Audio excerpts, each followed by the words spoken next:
오늘 사실 말씀을 요한계시록 6장 1절부터 8절까지 제가 하려고 했는데 너무 방대해요 사실. 그래서 오늘은 요한계시록 6장 1절부터 2절까지만 제가 할 겁니다. 요한계시록 가운데 지금 우리가 겪고 있는 모든 상황과 환경 그리고 일어나는 모든 일들에 대한 징조가 오늘 말씀과 매우 흡사한 일들이 일어나고 있음을 우리는 영적으로 뿐만 아니라 이 피부로도 느끼고 있는 시대가 바로 지금의 시대입니다.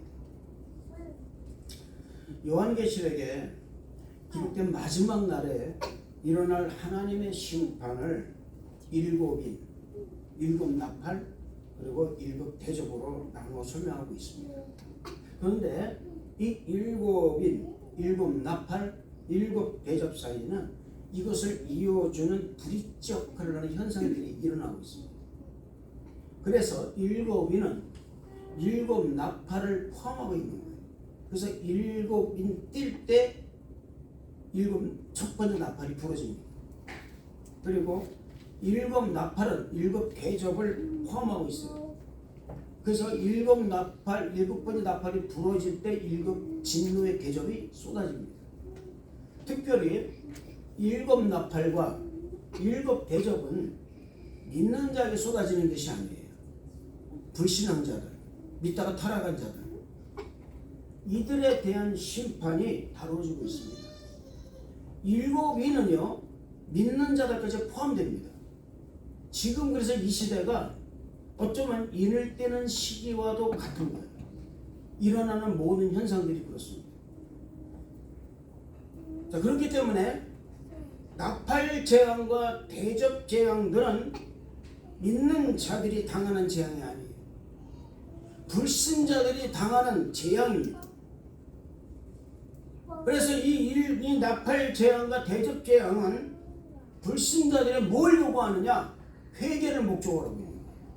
돌아오라는 것을 목적하고 있다 그 말입니다.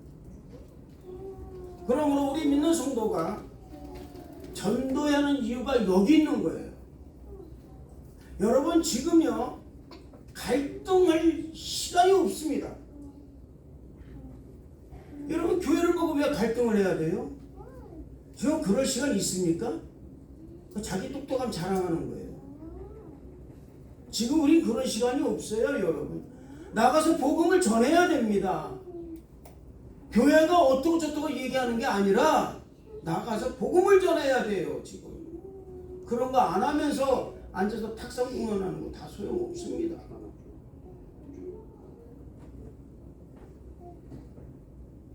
일곱 나팔의 심판, 일곱 대접의 심판을 면하기 위해서라도 우리는 지금 최선을 다해서 복음을 전해야 돼요. 주님은 이 심판의 내용들을 통해서 요한계시록 1장 3절의 말씀이 이렇게 말씀하십니다. 때가 가까움이라 이렇게 말씀하세요. 때가 가깝다. 근데 저는 말씀드립니다. 때가 가까운 것이 아니라 때가 왔어요. 아멘. 때가 왔어요. 때가 가깝다라는 이 말씀은 우리 주님이 이 땅에 재림하실 때가 가까이 왔다라는 것입니다. 불안하게 생각해야 돼요. 이제 진짜 여러분 진짜 이제는 이 영혼은 시리우스하게 생각해야 된다 그 말입니다. 시리우스. 주님은 이 심판의 내용들을 통해서 1절에서 3절의 말씀하셨죠? 때가 가깝다. 때가 가깝다. 사랑하는 성도 여러분, 지금은 복음을 전할 때입니다. 아멘.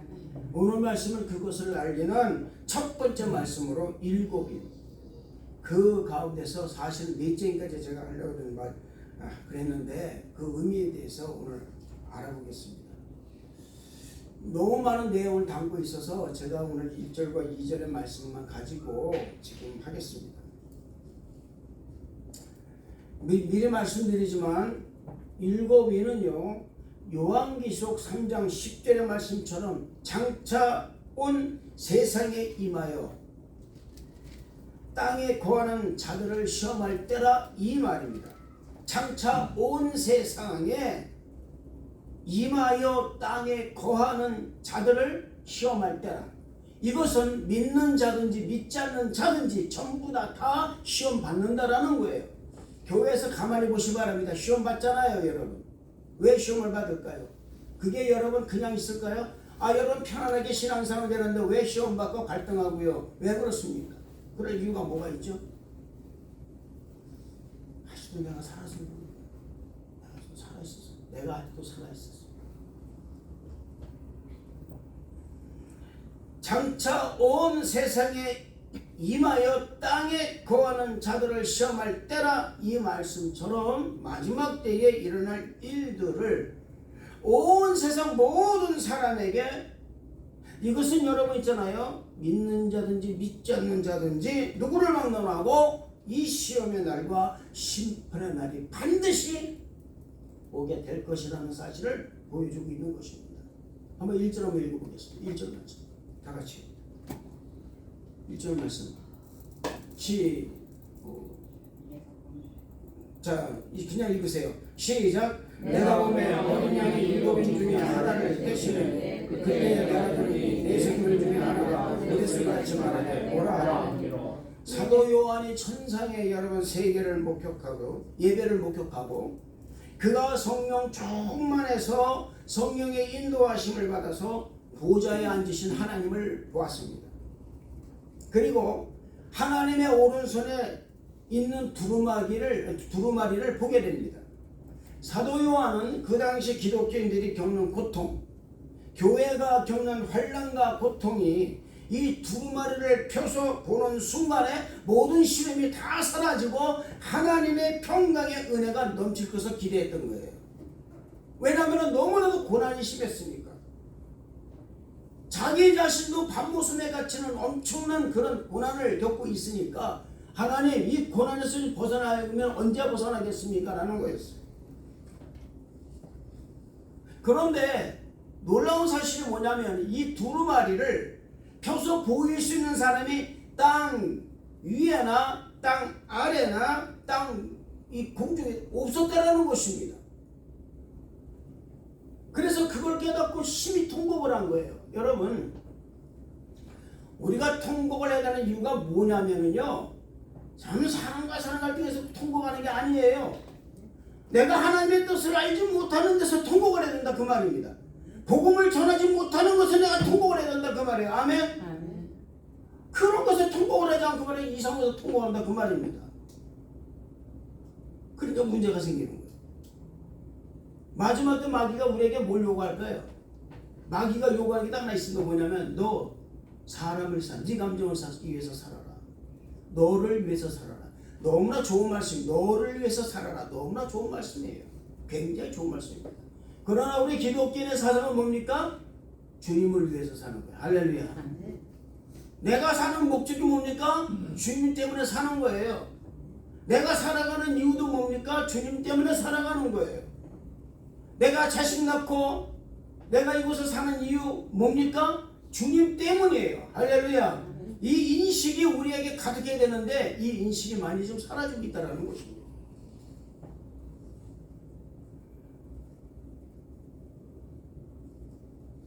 반드시 심판의 때가 오게 될 것이라는 것을 미리 말합니다.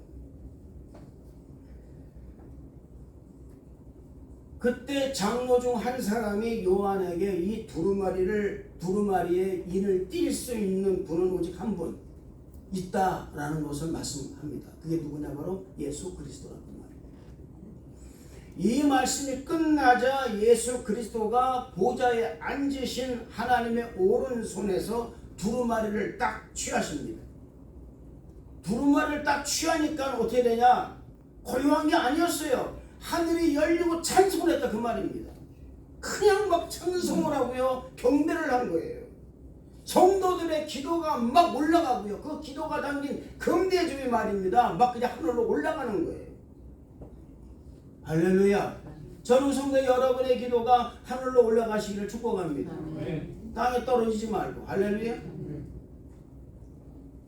여러분, 예비의 시작, 인생의 전환점의 시작은 어디서 시작하느냐? 하나님을 찬양하고 예배하는데, 기도하는데 시작한다 그 말이에요. 할렐루야. 하나님을 찬양하는 사람은 어떤 사람들일까요? 하나님께 회개하고 영과 진리를 다해서 예배드리는 사람들이 하나님을 찬양하고 경배할 수가 있는 것입니다. 저는 순복음 망주교회 성도 여러분들 모두 다가 하나님을 찬양하고 몇 명 모이는 건 상관 안 해요. 그러나 여러분의 이 모임 속에서 하나님을 찬양하고 경배하는 성도 여러분 다 되시길 주님 이름으로 축원을 드리겠습니다.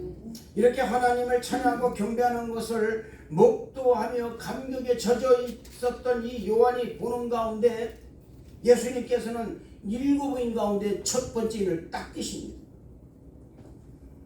그때 내 생물 가운데 하나가 요한을 첫 번째 인을 떼는 그 장소로 인도하는 거예요. 여러분, 우리 믿는 성도들의 삶은 어떤 삶을 살아야 될까요? 순종하는 삶을 살아야 되는 거예요. 할렐루야. 하나님 말씀에 순종하게 되면은 하나님이 순종하는 사람의 삶을 책임져 주심으로 천상의 세계를 볼 수 있다는 것을 믿으시길 바랍니다. 이 마지막 때 우리가 여러분 이 첫 번째 인을 좀 뗐을 때 이것을 깨닫는 여러분 되시길 주님 이름으로 축원을 드리겠습니다. 할렐루야. 2절 말씀 보시겠습니다. 2절을 같이 시작. 이에 내가 보니 흰말이 있는데 그 탄자가 활을 가졌고 멸관을 받고 나아가서 이기려고 하더라. 이에 내가 보니 흰말이 있는데 그 탄자가 활을 가졌고 멸관을 받고 나아가서 이기고 또 이기려고 하더라. 첫 번째 날 딱 뛰니까 흰말이 나왔습니다. 이 흰말을 탄 자가 활을 가졌다고 그랬어요. 그리고 멸관을 받았다고 그랬습니다. 그리고 또 나아가서 이기고 또 이기려고 합니다. 이 말씀은 얼핏 보면요, 흰말을 타고 멸관을 받고 이기고 이기려고 하는 것에서 누구를 생각할 수 있느냐? 예수 그리스도 생각할 수 있다 그 말입니다. 그러나 여러분 요한계시록 19장 11절에 나오는 말씀 보면은 또 내가 한번 읽어 볼까요? 19장 11절 말씀 한번 볼까요? 19장 11절 말씀 한번 다 같이 보겠습니다. 거기 저 말씀이 있을 텐데 거기 있을 거예요. 19장 11절 말씀. 이거는 너무나 중요해서 우리가 꼭 읽어야 됩니다. 19장 11절 말씀 다 같이 19장 11절 말씀입니다. 시작. 하늘에 열린 것을 보니 보라 백마와 그것을 타는 자가 그에게는 충신과 진실이라 그가 공의로 심판하는 것이며. 여러분 잘 보시기 바랍니다. 또 내가 하늘이 열린 것을 보니 보라 백마와 그것을 탄 자가 있으니 그 이름은 뭐라고 했습니까? 충신과 진실이라고 그랬습니다. 그가 공의로 심판하며 싸우더라.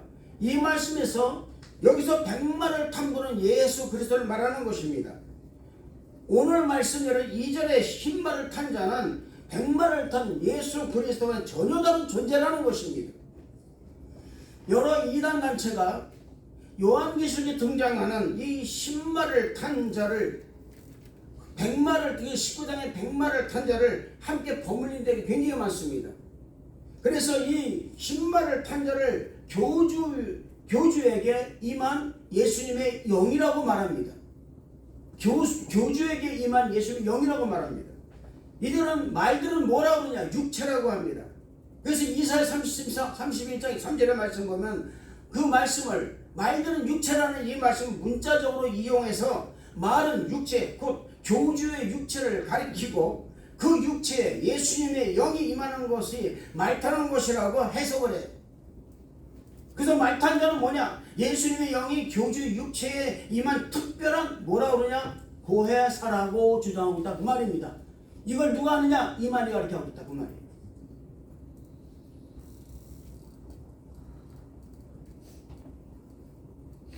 그래서 여러 교주들을 가만히 보면은 신령복을 입고 백마를 타고 사진 찍은 사람 굉장히 많아요. 자신이 바로 계시록에 실제로 성취한 잘하는 것을 선전하기 위해서 그렇게 그런 일들을 벌이겠다 그 말입니다. 이들은 계시록이 2회 이 6장 2절, 근데 19장 11절에 등장하는 백마 탄자를 모두 예수님의 그 영이 임한 교주로 해석을 하고 있다 그 말입니다. 그러나 아닙니다. 사랑하는 성도 여러분, 요한계시록 6장에 기록된 흰말을 탄 자와 요한계시록 19장에 등장하는 백마를 탄 자는 전혀 다른 거예요. 할렐루야. 19장의 백마를 탄 자를 보면은요, 충신과 뭐라 씁니까? 진실이라고 그랬습니다. 또 여러분, 이 19장에 탄 백마는 요한계시록 19장 11절 말씀을 그 이름이 하나님의 말씀이라고 그랬어요. 하나님의 말씀. 19장 16절 말씀 보면은요, 만왕의 왕, 만주의 주 예수 그리스도를 정확하게 지칭하고 있습니다. 그러나 6장의 흰말을 탄 자는 그리스도와 다른 자라는 거예요. 첫째로 그는 왕관이 아닌, 왕관이 헬라로 말하면 디아데마라고 합니다. 이 디아데마가 아닌 면류관, 이게 뭐냐면 스테파노스라는, 헬라로 스테파노스라고 그러는데 이 면류관을 받은 자입니다. 여러분, 면류관은요, 경기에서 승리하거나 전쟁에서 승리하거나 혹 여러분들이 좋은 말을 얘기해서 복음에서 여러분들이 승리하고 영적 싸움 승리하고 얻는 것이 뭐냐? 바로 면류관이에요. 그래서 사도 바울이 면류관이 예배되어 있다고 그렇게 말한 것입니다. 그래서 이 면류관은 왕관이 아니에요. 이것은 뭐냐면 일종의 상급의 수준입니다. 상급의 수준이라는 거예요. 그러나 왕관은 뭐냐? 왕권을 갖고 통치하는 자가 쓰는 통치와 권력의 상징이라는 거예요. 아멘. 할렐루야. 그래서 19장 백마를 탄 자는 바로 누구냐? 그리스도의 많은 왕관을 쓰시다고 말씀하고 있다 그 말입니다. 둘째, 6장의 흰말을 탄 자는 이기고 또 이기려고 합니다. 이긴 자가 아니었어요. 이기고 또 이기려고 한다 그 말입니다. 끊임없이 승리를 노립니다. 제국을 넘보고 위협하는 세력입니다. 반면 19장의 백마를 탄 그리스도는 순식간에 짐승과 거짓 선지자를 불못에 던져 넣으시고 짐승의 군대를 괴멸시키는 분이라는 것입니다. 한번 읽어볼까요? 우리가 20장에서 요한계시록 19장 20절에서 20절에 21절 말씀을 읽어볼까요? 지금 화면에 있습니다. 시작. 짐승이 잡히고 그 앞에 표적을 행하던 거짓 선지자와 함께 잡혔으니 이는 짐승의 표를 받고 그의 우상에게 경배하는 자들을 표적으로 미혹하는 자, 이들이 산채로 유황불 붓는 곳에 던져지고 21절 그 나머지는 말탄 자의 입으로부터 나오는 검의 죽음에 모든 새가 그의 살들로 배불리더라. 사랑하는 성도 여러분, 짐승이 잡히고 그 앞에 표적을 행하던 거짓 선지자도 함께 잡혔으니 이는 짐승의 표를 받고 그의 우상에게 경배하던 자들을 표적으로 미혹하던 자, 이들이 산차로 유황불못에 던져지고 그 나머지는 말탄 자 입으로부터 나오는 검에 죽는다고 했어요. 이 말씀은 백마를 타신 분은 예수 그리스도시고 활을 가진 자가 아닌 검을 가졌다 그 말입니다. 이 검이 바로 뭐냐? 바로 말씀의 검이라는 것입니다. 그래서 우리의 싸움은 혈과 육의 싸움이 아니라 보이지 않는 영적 존재와의 싸움입니다. 이 영적 존재와의 싸움의 무기는 뭐냐? 바로 말씀이라는 거예요. 아멘. 그래서 이 말씀의 검을 가졌다는 것입니다. 말씀의 검이 우리에게 있을 때에 악한 원수, 마귀, 거짓 선지자의 괴계는 무너진다는 것을 믿으시기를 주님의 이름으로 축원을 드리겠습니다. 셋째로 제가 조금 말씀드린 바로인데 6장의 흰말은 활을 가졌습니다. 그러나 19장에 그리스도께서는 뭘 가졌냐? 바로 검을 가졌다는 것입니다. 사무 대조적입니다. 이는 당시 로마 제국을 호시탐탐 노리던 유브라데강 동편에 있었던 파르디아 제국의 위협적인 군수들을 그 모습을 그리고 있는 거예요. 활을 가졌다는 것은 무엇을 뜻합니까? 공격을 뜻하는 것입니다. 활은 소리 없이 다가옵니다. 활 시위를 떠난 화살은요, 목표를 향해서 정확하게 날아갑니다. 그 목표가 넋을 놓고 있으면 화살에 맞을 수밖에 없어요. 뭘 뜻하겠습니까? 사랑하는 성도 여러분, 우리가 말씀에 깨어있지 못하면, 믿음의 방패를 가지고선 우리가 그 화전을 막지 못하면 우리는 결코 여러분의 악한 원수마귀의 그 화살에 배견할 수가 없습니다. 못 배견합니다. 여러분. 화살은요 여러분 그냥 무기가 뭐 얼마나 좋겠습니까? 이 화살이 미혹입니다. 인간의 감정이에요. 인간의 가지고 있는 모든 질투와 모든 분노, 미움 이런 것들이 화살입니다. 이것이 나로 하여금 자꾸 넘어뜨리게 한다 그 말이에요. 나로 하여금 관역을 넓히게 만들어가지고 악한 원수 마귀가 계속 나를 치게 만든다 그 말입니다. 우리가 여러분 보면은 악한 원수의 마귀 화살을, 이것을 뭐라면 에베소 말씀은 화전이라고 얘기합니다. 화전이 바로 뭐냐? 화살입니다. 이걸 막을 수 있는 방법은 뭐냐? 믿음의 방패밖에 없다라는 거예요. 내가 믿음이 없으면은 이 화전을 막을 수가 없다라는 것입니다. 여러분이 어떤 상황이 있을지라도 믿음을 가져야 되는 거예요. 아멘. 신앙생활은 인간의 감정이 아닙니다. 제가 몇 번 말씀드리지만 인간의 감정, 저희 교회는요, 우리 순복음 방주교회는 인간의 감정을 하는 교회가 아니에요. 아멘. 하나님의 말씀으로 움직이는 교회입니다. 성도의 인원이 맞고 죽은 것이 문제가 아니에요. 그것이 문제가 아니란 말입니다. 하나님은 교회를 엎어뜨리기도 하시지만 세우기도 하십니다. 단 한 명만 있어도 여러분 잘 보시기 바랍니다. 로마에 있는 사도바 로마에다 교회를 개척했을 때 그 로마에 수많은 성도가 뭐인지 아십니까? 아닙니다. 6명이었습니다. 6명. 6명 같이 해서 로마를 변화시켰어요. 빌라델비아 교회가 성도가 많은 것이 아니었습니다. 말합니다. 너가 적은 숫자로 말미암아서 큰 것을 이루었다. 할렐루야. 다른 것이 아닙니다. 사랑하는 성도 여러분, 어떤 것을 중심을 삼고 있고 어디에 내가 중심 사상을 내가 가지고 있는가가 중요하다 그 말입니다. 저는 여러분들의 모든 삶의 사상이 예수 그리스도가 되기를 주님으로 축원을 드리겠습니다. 예수님께서 삶의 중심이 돼야 돼요. 내가 중심이 아니라 하나님의 내 삶의 중심이 돼야지. 주님이 나의 삶의 중심이 될 때 역사가 일어나고 기적은 거기서 일어나는 것입니다. 인간의 계획을 아무리 많이 세우고 안타까워봤자 여러분들이 하나님보다 더 안타깝겠습니까? 내가 아무리 안타까운다 하더라도요 하나님보다 더 안타깝겠냐 그 말입니다. 내가 저 사람을 생각하는 것이 아무리 많이 생각한다 할지라도 하나님보다 더 하겠습니까? 아닙니다. 하나님이 우리를 미워하셨다면 우리 벌써 끝장났습니다. 저나 여러분 여기 있을 수가 없어요. 이미 끝장난 인생들입니다. 사실은 어떻게 보면 불면서 다 떨어진 인간들밖에 안 됩니다. 그런데 하나님이 어찌어찌해서 이렇게 은혜를 주셔가지고 나와서 지금 예배드리게 하게 있어요. 뭐 때문에 그러십니까 여러분? 뭐 때문에? 당신의 독생자 예수 그리스도를 나 하나 살리기 위해서 투자하셨어요. 그냥 올인하셨다 그 말입니다. 우리는 그걸 까맣게 잊고 있어요.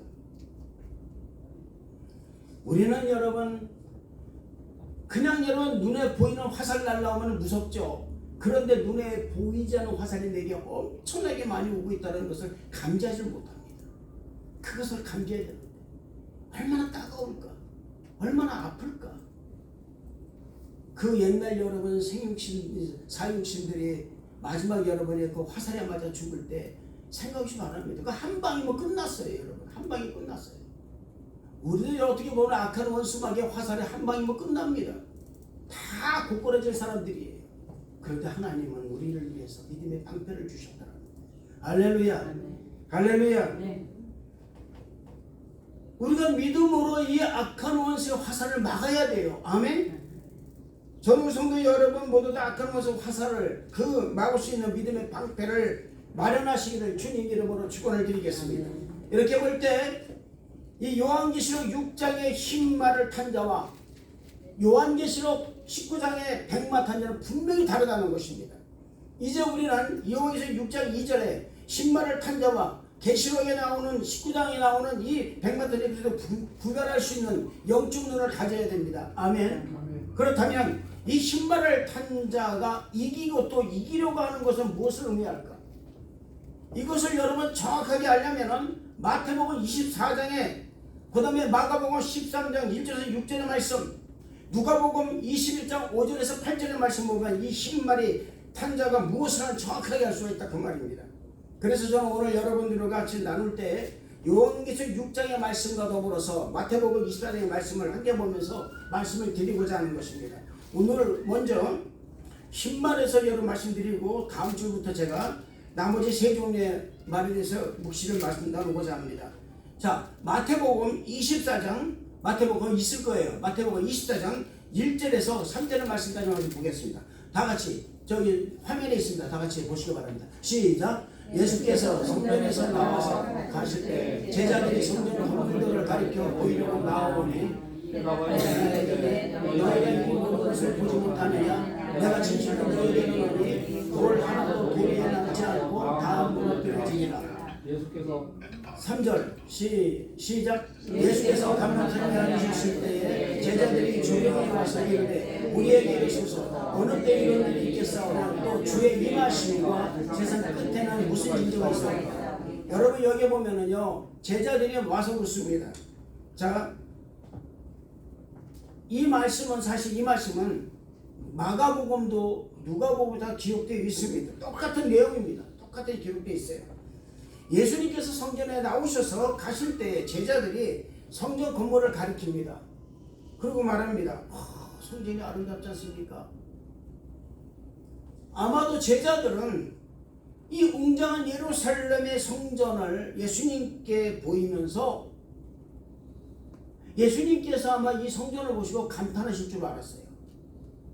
왜냐면 너무 웅장하니까. 여러분 제가 예루살렘 성전을 가보니까 웅장하더라고요. 정말 웅장하더라고요. 어떻게 이걸 줬을까? 삼국계도 이걸 줬을까? 그러나 예수님께서는 제자들의 이 생각과는 전혀 다른, 전혀 제자들이 생각하지 못한 말씀을 하신 것입니다. 이 성전이 돌 하나도 돌 위에 남지 않고 모두 다 무너지리라. 와, 여러분 생각하시기 바랍니다. 탄탄하게 지었던 그 건물이 무너진다고 합니다.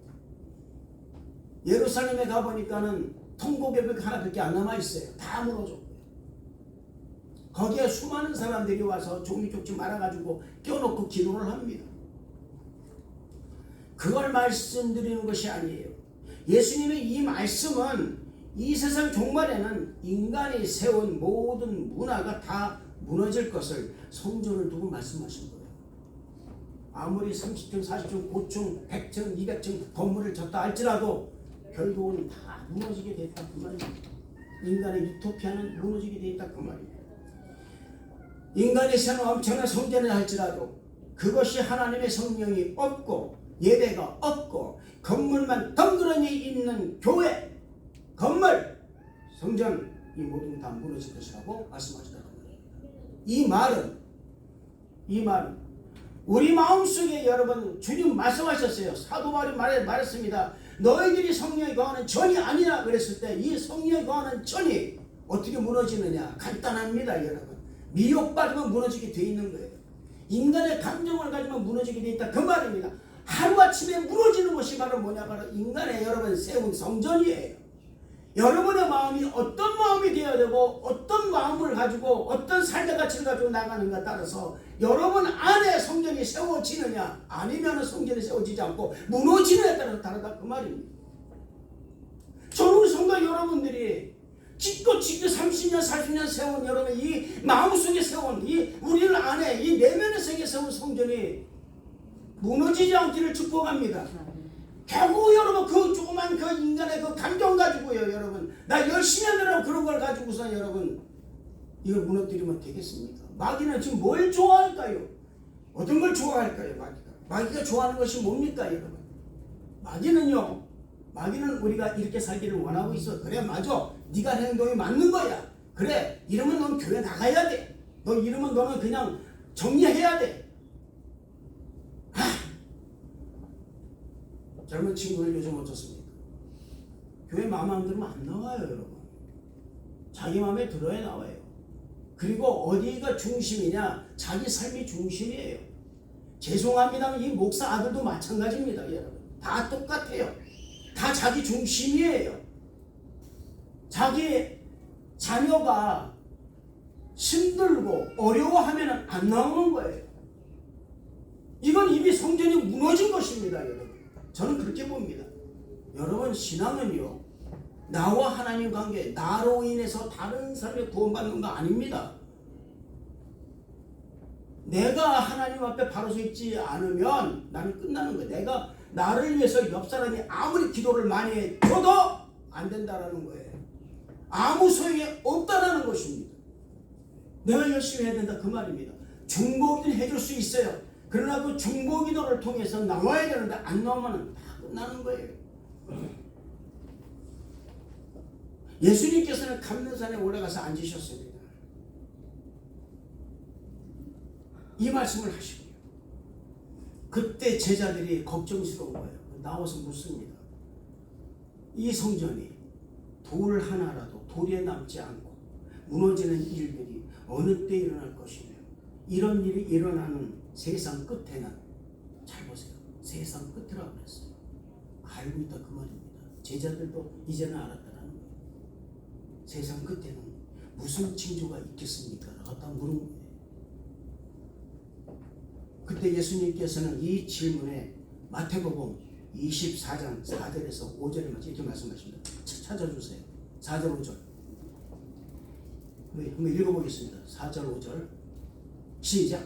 많은 사람이 내 이름으로 와서 이르되 나는 그리스도라 하여 많은 사람을 미혹한다. 예, 많은 사람이 내 이름으로 와서 이르되 나는 그리스도라 하여 많은 사람을 미혹한다. 그렇다면 아까 여러분 요한계시록 6장 2절의 말씀이 누군가를 구사한다 그 말입니다. 거짓 선지자라는 거예요. 적 그리스도를 얘기하고 해야겠다 그 말입니다. 그가 이기고 또 이기고 또 이기고 나으려고 자꾸 그 이기고 이기는 것이 무슨 뜻이냐? 미혹하고 또 미혹하고 또 미혹하고 미혹한다 그 말입니다. 사랑하는 성도 여러분, 지금 시대를 보시기 바랍니다. 얼마나 거짓 선지자가 많이 나왔습니까? 얼마나 이단 사설이 많이 나왔습니까? 너희가 사람의 미혹을 받지 않도록 조심하라. 너희가 사람의 미혹을 받지 않도록 주의하라. 왜 예수님께서 이 말씀하셨을까? 지금 많은 사람들이 입에서 오르내리고 있는 말이 뭡니까? 세상 종말입니다. 종말의 얘기를 많이 하고 있습니다. 그냥 가볍게 얘기를 이제 하도 많이 들었어요. 이게 감이 안 와요. 많은 사람들이 이 시대를 가르쳐 뭐라 그러냐? 종말, 말세지마지라고 얘기합니다. 그렇다면 우리 예수님께서 마태복음 24장 4절에 하신 말씀은 이 마지막 시대에 살아가는 우리 믿는 성도들에게 무엇을 지금 요구하고 있느냐? 경계심을 불러일으키고 있다는 거예요. 경계하라 그 말입니다. 조심하라 그 말입니다. 사람의 미혹을 받지 않도록 조심하라. 이 말은 아까 얘기합니다. 너 말씀에 충만해라. 믿음에 떨어지지 말아라. 성령 충만해라. 할렐루야. 할렐루야. 네.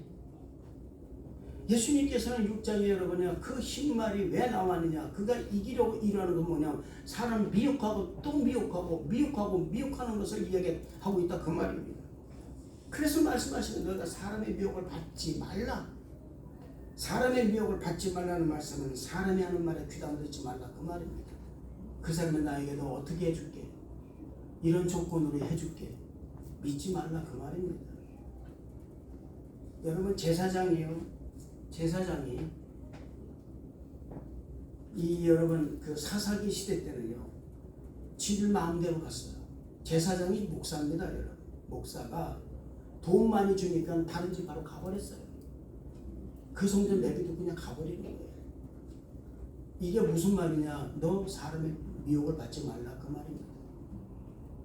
예전이나 지금이나 마찬가지라 그 말입니다.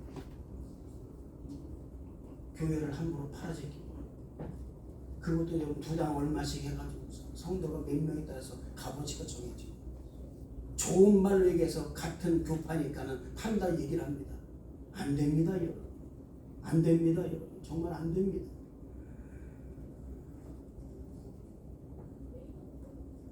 사람의 말을 듣고 하나님 말씀을 듣지 않아서는 안 돼요. 또 하나는 뭐냐? 하나님 말씀을 사람의 생각으로 풀어서 말하는 것을 듣지 말라는 거죠. 하나님 말씀을 사람의 생각으로 풀어서 지식으로 풀어서 하는 말을 듣지 말라 그 말입니다. 그 사람이 성령 충만하지 않는다면 듣지 말라 그 말이에요. 그래서 요한계시록에 그때 흰말을 탄 자가 손에 활을 가졌고 멸류관을 쓰고 이기로 한다는 이 말은 예수님과 같이 같은 모습을 하고 예수님과 같이 말하고 예수님과 같이 하는 이기는 모습을 하는 이 모든 것을 하는 적그리스도를 얘기하고 있다 그 말입니다. 이기려 한다는 무슨 말이에요? 아까 말씀드렸잖아요. 미혹을 한다는 것입니다. 지금의 시대는요, 아무리 무기가 좋고 첨단의 과학이 발달하고 국력이 뛰어난 나라가 승리한다고 하지만 그 옛날 아무리 국력이 좋고 무기가 좋고 용맹한 장소가 많은 나라들, 그 대표적인 나라가 어디냐? 아수르나 바벨론, 애굽입니다. 이런 나라가 있을지라도 결국은 하나님의 심판을 면할 수가 없었다는 것입니다. 아무리 강력한 나라도 지금도 마찬가지예요. 아무리 강력한 나라도 이곳 하나 없으면 망하게 되는 것이 있습니다. 그게 뭔지 아십니까? 바로 정보력이에요. 특히 여러분 하나님의 정보력이 없으면 나라가 망합니다. 가정도 망합니다. 지금 우리가 하나님께서 이렇게 살려주는 거 이유가 있어요. 나 하나가 하나님에 대한 정보력이 있기 때문에 가족을 살려주시는 거예요. 나까지 없어져 버리면 이제 끝장난다 그 말입니다. 마귀는 세상의 정보력을 손에 쥐고 많은 사람 미혹하고 있습니다. 이것이 바로 뭐냐? 이기려고 하는 것이다 그 말입니다. 우리 믿는 사람들은 세상의 정보력에 눈을 돌리면 안 됩니다.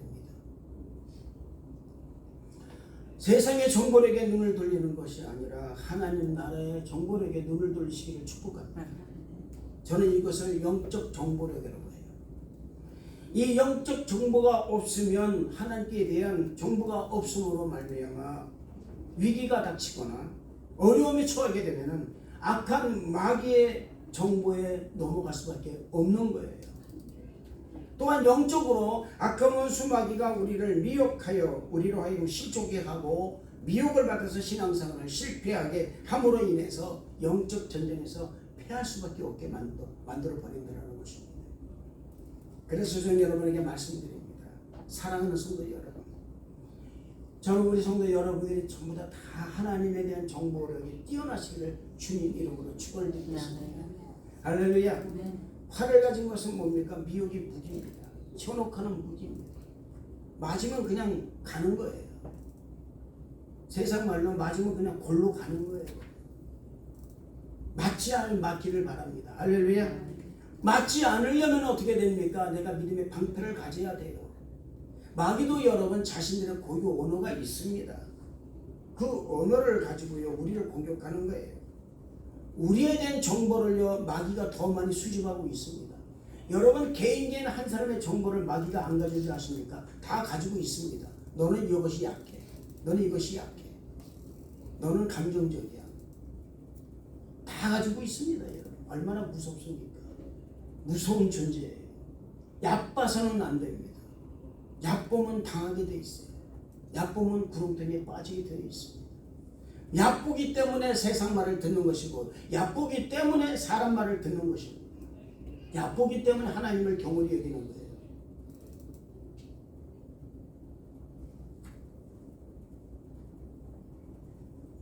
마귀가 여러분 그냥 이렇게 정보를 수집하고 있나요? 아니에요. 우리보다 더 열심히 하고 있다는 것을 잊지 마시기 바랍니다. 우리보다 더 열심히 해요. 우리는 아무것도 아니에요. 여러분 말씀드리지만 여러분 동성애가 언제 이렇게 됐습니까? 우리는 넉넉히 있었습니다. 그저 보수적으로 그냥 넉넉히 있다가 지금 여러분 완전히 당해버린 거예요.